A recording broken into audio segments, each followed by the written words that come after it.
Are you easily annoyed? Are anger and frustration draining your energy? Are you hanging on to the past? Would it surprise you to learn that these everyday irritations are clues to your biggest problems? Welcome to What's Bugging You? Let's Fix It with EFT with your host, Helen McConnell. Helen is a certified EFT practitioner who has helped more than 1,000 people tap away what was bugging them, resulting in weight loss, higher income, stronger relationships, freedom from pain, reduced stress, and more. Join Helen McConnell as she uses the personal, portable, permanent power of EFT tapping to help her guests fix what's bugging them. Hey everybody, are you afraid to look at your finances? Does it put you into a panic to think about your credit card debt? Do you feel shame about your financial situation? Do you have so little money that you feel it's not worth it to look at it? Or perhaps you have so much money that you feel shame about it. Do you have unopened bills that you throw in a drawer? Welcome to What's Bugging You. Let's Fix It with Tapping. In this 5-part series called Get Your Financial Shit Together, we'll be addressing the very common fear that many of us have of looking at our finances, including bank balances, credit card balances, assets and debts, and fear of unfiled tax returns. If you or someone you know is in this situation, you'll definitely want to listen to this series. Hi everyone, I'm Helen McConnell, certified EFT practitioner and your host of What's Bugging You? Let's Fix It with Tapping. I specialize in helping people resolve trauma, anxiety, and panic. I have a private practice and work remotely with people all over the world. I host an in-person tapping meetup here in Portland, Oregon, and I facilitate money and emotions classes at Sacred Money Studios in Multnomah Village. One of the things I've discovered in my own life and in the lives of so many people is a fear, shame, and unwillingness to face our financial situation head on. It can be scary, I know, I've been there. But once we face the facts and then can ask for help and then begin to get our financial shit together, the freedom is amazing. We're going to dive right in. It's my goal to help you get ready to take charge of your financial situation. And of course, we're going to use tapping all throughout the process. Let me suggest that you just start tapping on your karate chop point right now as you listen. Just keep tapping there. I'm going to give you some specific tapping for dealing with emotions in just a bit, but for right now, just tap on your karate chop point. I'm even going to give you some practical tips and tools to use. I am not a financial advisor. I'm not a CPA. Anything I say is my experience and my opinion only. My expertise is in helping you clear and resolve the emotional stuff around your money so that you can move forward. There is no guarantee, implied or explicit. Sometimes when we begin this process, things seem to get worse before they get better. But it's kind of like when you clean out that scary, messy closet or bedroom. Sometimes you create a bigger mess before you get clarity and get organized.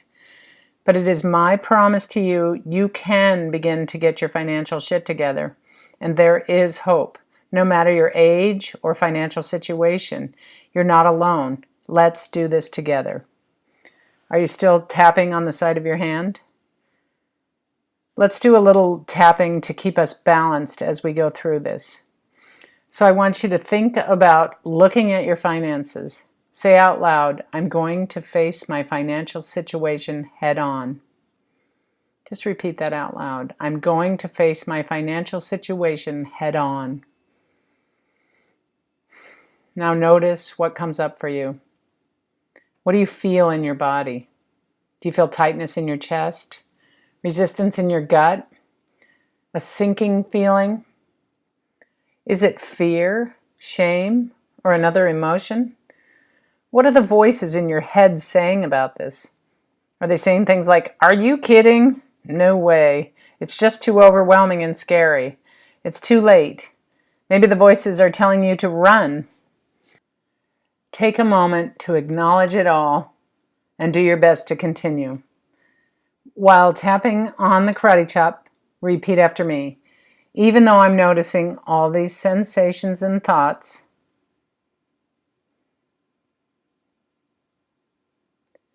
when I say I'm going to face my financial situation, I love and accept myself completely. Still tapping on the karate chop, even though these feelings and thoughts feel scary. I love and accept myself. Even though the sensations and thoughts are telling me, no way, or don't do this, or you can't do this,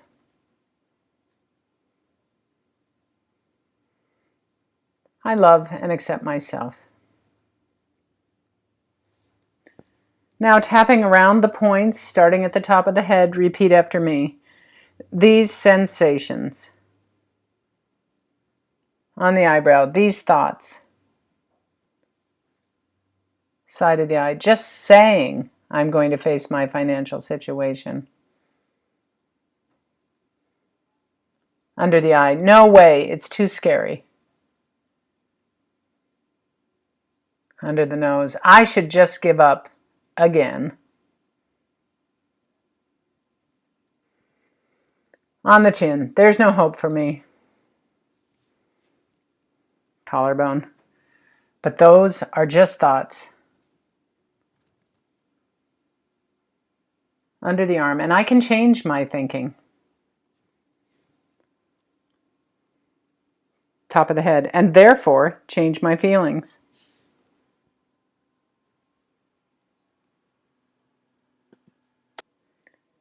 Inner eyebrow, I could change my reactions.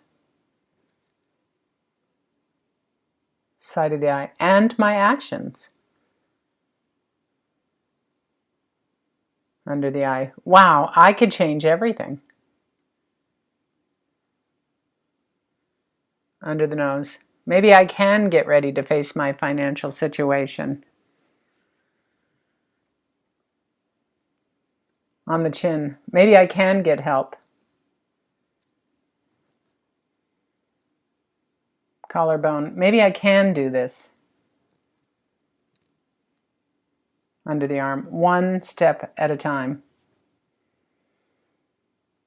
Take a nice deep breath, in and out. Are you feeling a bit calmer? Are you ready to move on? If not, feel free to pause the recording and back up and do this tapping again and again, until you feel ready. Notice and jot down notes about any new thoughts, sensations, or images that come up for you as you tap and as you listen. Those are things you can tap on separately. I know how scary this can be because I've been through this, so we'll do a lot of tapping through this whole series. And don't give yourself any set time limit to get this done, but also don't let it go on for a long time. There's no reason to keep it going for too long, but what I want you to know is you need to take the time you need to get through all this stuff. So first, I want to give you a huge shout out for being willing to look at your finances, to deal with your emotions about your finances and get your finances in order. It takes courage and determination and tapping. It is a wonderful tool to use to go from financial mess and chaos to financial awareness to financial good practices to financial mastery, or from shame to awareness to courage to empowerment. When we begin to take charge of our finances, we free up so much energy. When we tap away the shame and trauma, we find we can more deeply access our true desires, hopes, and our authentic self. Whatever you do or don't do, keep tapping and never give up. Even if you have to keep starting over, do that. This is the first of 5 episodes in this series on getting your financial shit together. This is for personal and small business finances.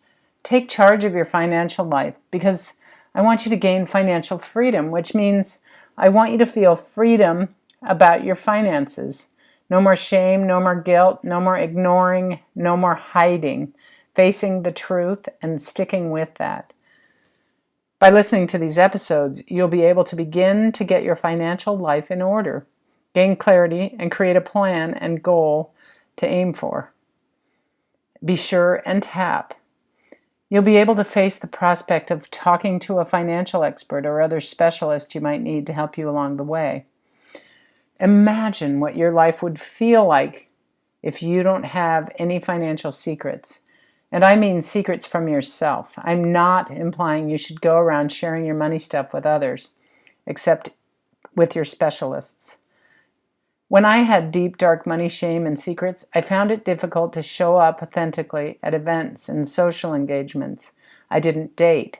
I sort of hibernated and hid away, emotionally and physically. I'm certain my energy pushed people away because I didn't feel safe to engage. It doesn't matter your age, old or young or in between, or current work or life situation, single, married, divorced, self-employed, employed, retired, unemployed. Start right where you are right now and make a decision, a loving decision to change your life. It all starts with a decision, because a decision and the commitment to uphold that decision is empowering. It's life-changing. For many years, I was a cigarette smoker, smoking as much as 40 cigarettes a day or more. I began smoking when I was 12, yes, really, and I smoked until I was 31. And believe me, I tried every possible thing I could think of to quit. But it wasn't until I read a book called You Can Stop Smoking by a woman named Jacqueline Rogers that I actually stopped smoking once and for all. I became a non-smoker, just like you're going to become good with your finances. I don't remember all the details of this book, but I do remember that it contained several mind-changing options. It gave me permission to gain a little weight, make my environment a non-smoking one, not allowing people to smoke around me. The book allowed me to make it my top priority for 4 to 6 weeks until not smoking became my new habit. The author told me that smoking isn't rational, and so rationalizing my smoking wasn't going to fly anymore. After reading that book, I was able to make a decision to stop smoking, to become a non-smoker, to not suffer withdrawals, and to be peaceful and healthy and vital in my nicotine-free, smoke-free experience. It started with being at my wit's end about smoking, or what AA calls hitting your bottom, then getting information, which was trying all those things I tried, and then finally reading that book. And then finally, making a decision. I remember it so clearly, and the day I made the decision was the day I stopped smoking forever. I didn't stop one day at a time because I had suddenly become a non-smoker. That was about 30 years ago, and I haven't had a cigarette since, nor have I had a desire for one. I want you to feel the same way about getting your finances in order. If you need it, give yourself permission to get your financial shit together, no matter what. If you have friends or family members who won't approve of your new behaviors that will inevitably go along with getting your financial shit together, that's okay. Hopefully, you are learning to love yourself enough to put yourself first. Those people aren't living your life. Your new behaviors may make them uncomfortable. Are you going to give up on yourself in order to make those around you feel comfortable? My sincere hope is that your answer will be a resounding no. So let's do some tapping right there. Starting on the karate chop point, repeat after me. Even though some people in my life might not be comfortable with my new approach to money and finances, I love and accept myself. And I choose to know that their comfort and discomfort is not my responsibility. Now, going to the top of the head, we'll tap around the points. Repeat after me. I'm choosing to get my financial shit together.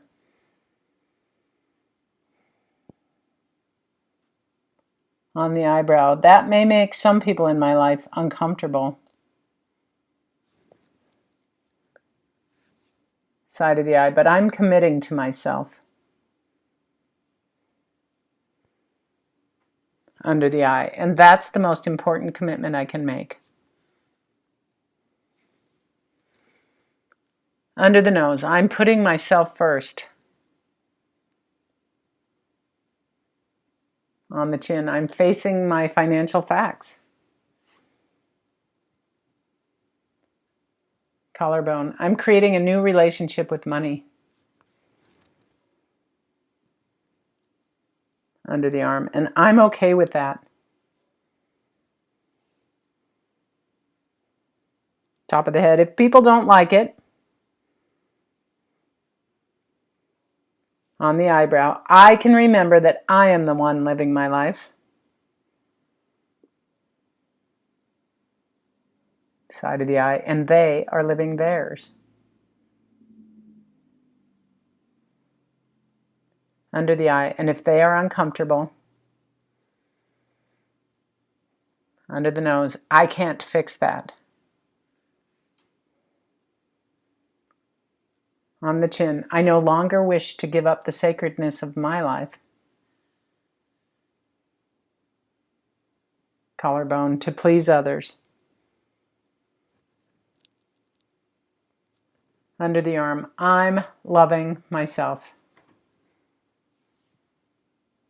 And just take a nice gentle breath in and out.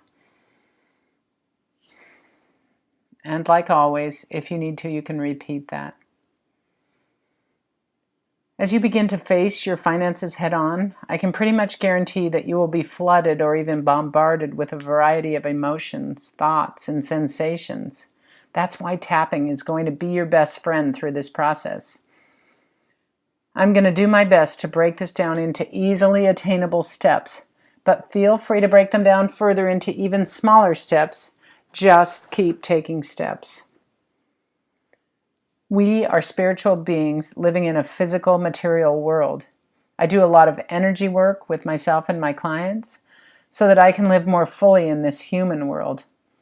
I once learned from a very spiritual man that to enjoy being human is the most spiritual thing we can do. So let's get over the false belief that money isn't spiritual and that wealth definitely isn't for spiritual people. That just isn't true. Let's face the truth that God will certainly help me in every area of my life, but God also wants me to be inspired to use the gifts and talents I was given. In this way, using my gifts and talents and generating money, energy, and prosperity, I can help more people to become more enlightened in every area of their lives. There is plenty of money to go around, and let's agree that the law of attraction is always working in my life. And so, as I begin to nurture my money and finances and feel good about it, more will be attracted to me. The law of attraction is not about wishful thinking.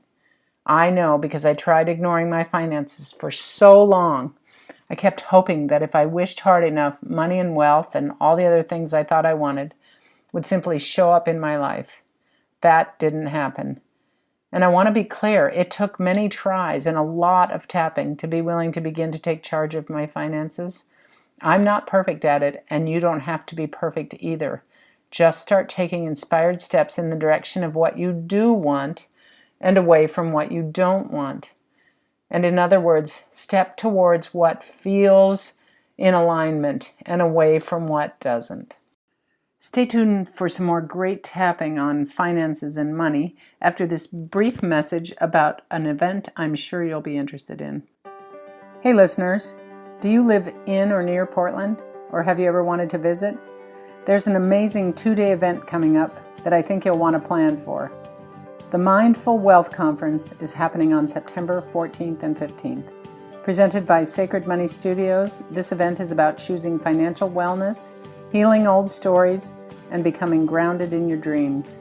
It will be a deep dive into practices and experiences about money.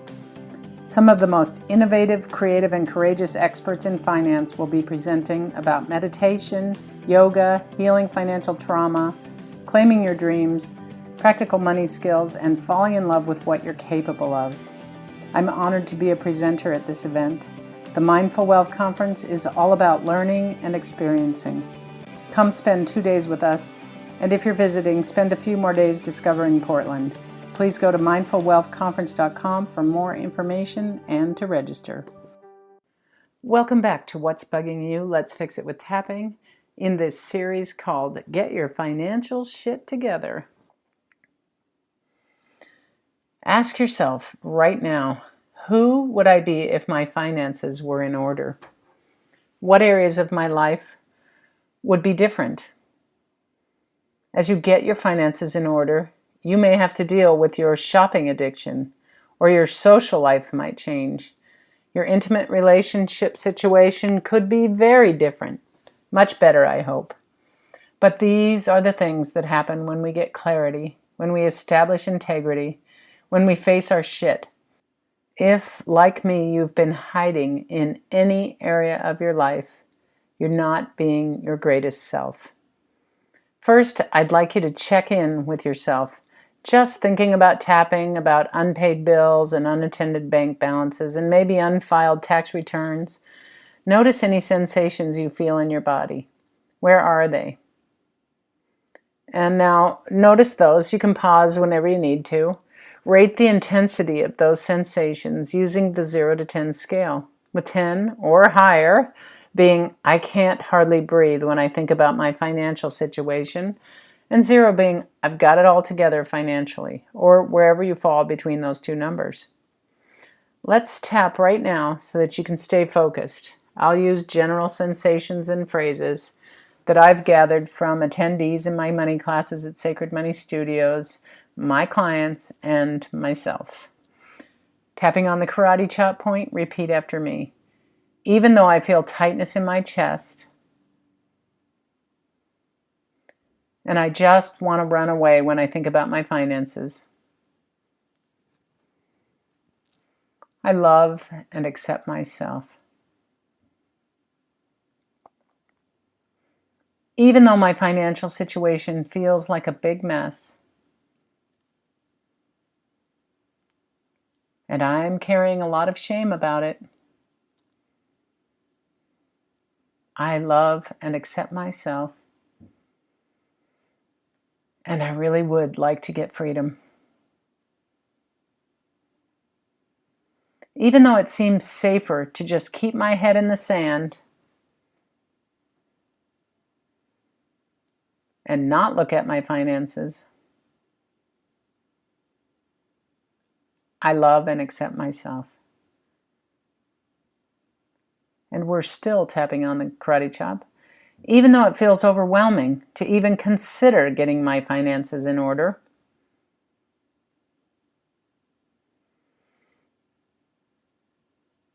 I love and accept myself, and I choose to know I can break it down into small steps. And now, tapping around the points, starting at the top of the head, repeat after me. This tightness in my chest, on the eyebrow, this shame about my finances, side of the eye. My head is in the sand.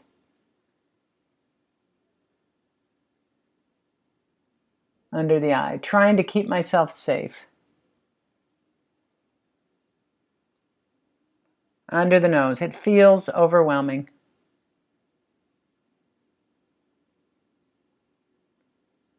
On the chin, I don't even want to know the facts.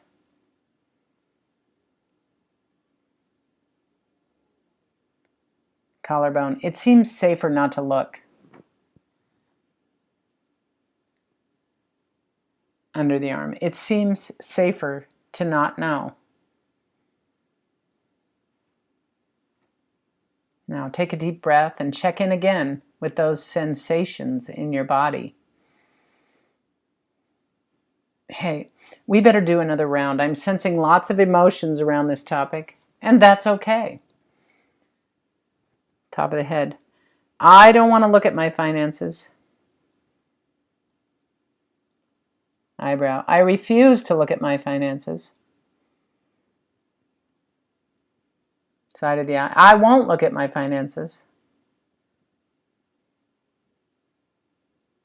Under the eye. And you can't make me.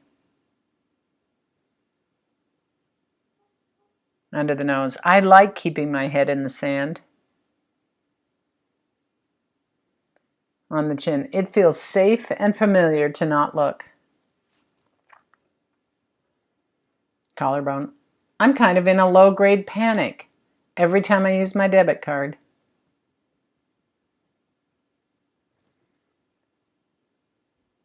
Under the arm. And that just feels so familiar.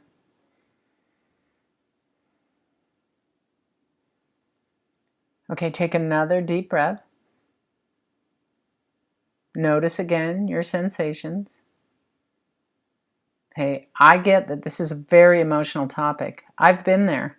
I'm not judging you, and I don't want you to feel the shame that I went through for so many years. I want you to feel free and creative no matter what your financial situation is.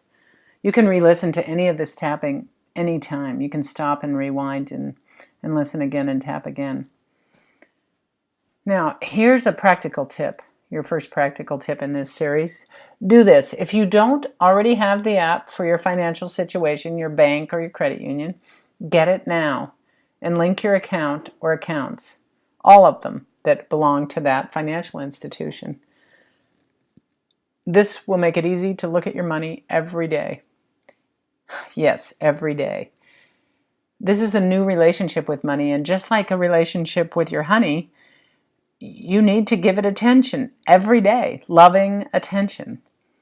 And you're going to look for the good stuff, not the bad stuff. You'll notice the stuff that needs to change, but you're going to work toward what you want, not toward what you don't want. So in that app that you get, set up notifications to receive a text or an email when you make a purchase over a certain amount. I keep mine pretty low. Like I get a notification if I spend over $25. That's just so I can keep track of everything that's going on with my account. And these days, that's a really good idea. Also, set up a low balance alert to receive notification when your balance falls below a certain amount. Set this number at a non-panic amount. In other words, ask yourself, at what amount would it be helpful and non-panic to know when my balance gets there?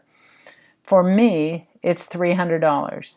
I transfer money around to and from different accounts, and I check my balances daily. So I want to know if something slips by my attention or if there's been a fraudulent use of my account.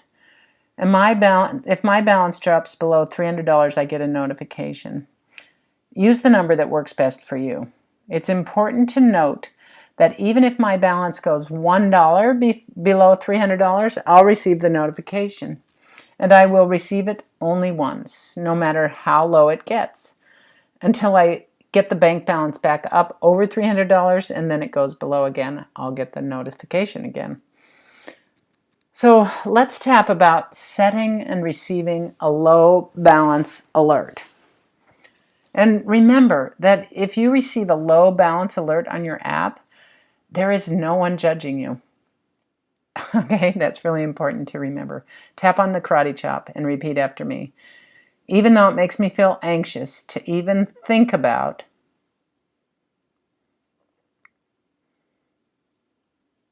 setting and receiving a low balance alert, I love and accept myself. Keep tapping on the karate chop, even though part of me still doesn't want to know if my balance gets low. I love and accept myself. And I choose to remember that I'm taking charge of my finances here.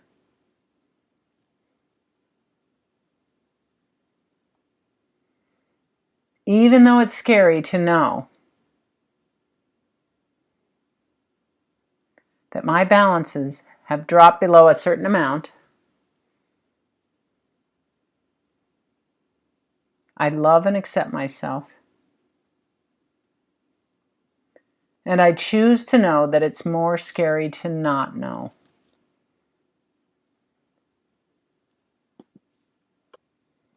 Now, tapping around the points, starting at the top of the head, repeat after me. Low balance alert. eyebrow, low balance alert.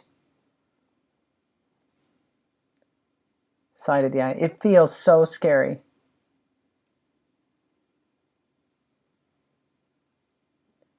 Under the eye. But it's way more empowering than a no balance alert.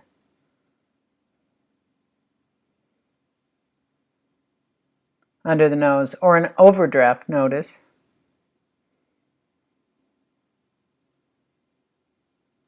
On the chin. I give myself permission to decide to face my finances. Collarbone, head on. Under the arm, instead of holding my breath and being powerless. Top of the head. I wonder if I could look at a low balance alert in a new way. Eyebrow, an empowered way. Side of the eye, with an attitude of, I'm taking charge of my finances. Under the eye, and facing the truth is the best way to begin.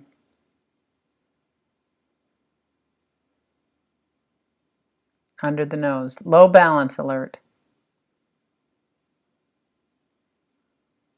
On the chin, it could be an empowerment tool. Collarbone, to allow me to be proactive.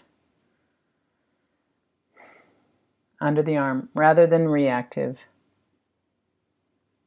Now just breathe in and out. Repeat as necessary, as always, that tapping. If you want to repeat it, just go back to the beginning of that little tapping round and do it again, as often as you need to. Okay, so I know from my own personal experience that you may already be overwhelmed by your inability to face your finances. There may be so much shame and limitation that you haven't even been able to walk with your head up, but that's all going to change. Feel the possibility of freedom. Just sense into it now. You're going to have to take some action, and I want those actions to become habits. So for now, I want you to create a personal net worth statement. Your net worth is your assets minus your liabilities, the things you own of value minus any debt. Simply put, net worth illustrates the amount in cash you would have left over after selling all of your assets to pay your liabilities, your debts, providing a measure of your overall financial health and stability. Your net worth can either be negative or positive. It's okay, whatever it is. You can create goals based on the truth of where you are now. So before the next episode, I want you to get the following numbers from your bank or financial institution. And trust me, no one else should be doing this for you. No one else can do it. So just say, I'm going to do this. You want to get numbers from your credit card companies, your mortgage company, your student loan holder, etc. If you have access to the internet, it's likely that this personal net worth statement will take about 1 to 2 hours. And you don't have to do it all in one sitting. You can break it up into chunks, but I encourage you to just go for it. Just go in there and get all this information. Tap when you have to look at stuff. Tap down your emotions. If you feel you don't have assets or liabilities, just take an honest and open look at where you're at. It's really difficult to make progress if you don't have a realistic assessment of your current situation. So you'll use this format to create your personal net worth statement. And if you want a copy of this form, there's a link in the podcast information, or you can email me, Helen at helenmcconnell.com. And in the subject line, just say, personal net worth statement, please. And I'll email you a PDF that you can print out and fill out. Super simple. We want to keep this simple. But you don't even need a form. First, you're going to list your tangible assets, which include real estate, car, other vehicles, including boat or RV, your cash, literally your cash on hand, your cash, your bank balances, your savings balance, any IRA that you might have, 401k balances, stock investments and bonds, the current market value, jewelry and coins, but really current fair market value. Don't overestimate. Go on the internet and find out how much they're really worth. It's so much better when you know what they're really worth. And any other assets that you may have. And for this series, assets must be tangible as opposed to, for example, your earning potential, your things you could make or you might want to do. That is not what we're counting here. We're counting things that you could cash in or sell. And then on the other part of the form, you're going to list your liabilities. You'll start with your mortgage balance, car loan balances, if you have more than one car, other loan balances, personal loans or boat loans or RV loans, anything like that. You just want to get it all down. And please do not shame yourself. I'm not shaming you. I have been in some really horrendous financial situations, and I have been in some really great ones. And together we're moving back to that more positive side of the financial situation. And you don't have to keep flip-flopping back and forth. And you'll want to go in and get the balance on every one of your credit cards, whether it's a department store credit card, a general credit card like Visa or American Express or whatever you have. Write down the balances as of today. Student loan balances, however many student loans you have, get all the balances. And any other liabilities or debts. If you owe a person money, just a friend or a family member, write that down too. Okay, and these are tangible, not emotional debts, nothing you feel obligated to someone for emotionally, but tangible debts. Now, we're going to do some tapping for creating and facing my net financial worth. So tap on the karate chop, even though it's scary and vulnerable.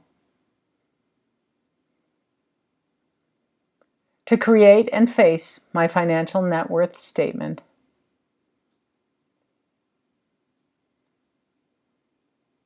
I love and accept myself.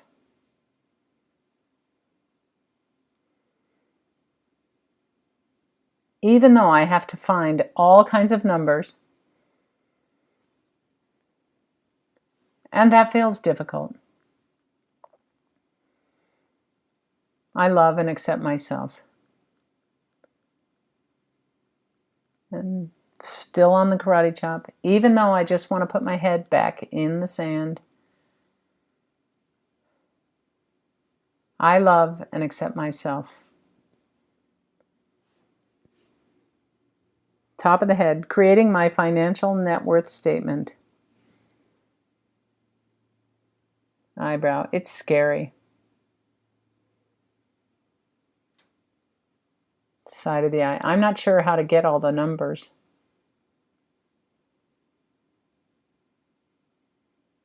Under the eye, what if my net worth is a minus? Under the nose, what if it's not? On the chin, the whole point is to find the truth. Collarbone, I can't get free until I get the truth. Under the arm, it already exists, I'm just putting it on paper. Now breathe in and out.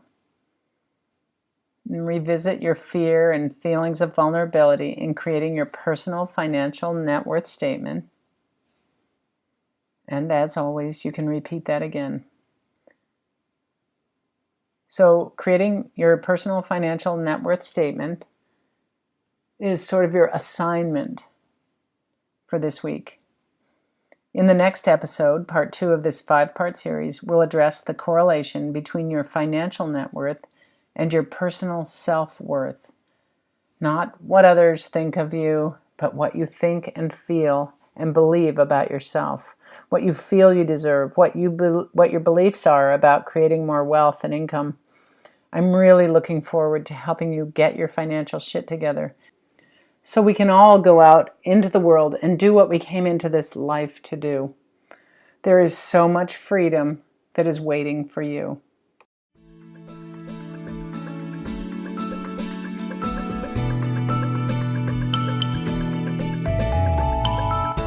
What's bugging you? If you'd like to be a participant on the show, please go to Helen's website, purposeprosperityhappiness.com, and click on the What's Bugging You tab. Then click on I want to be a participant.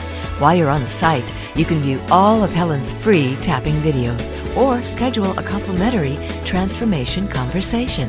Again, that's purposeprosperityhappiness.com.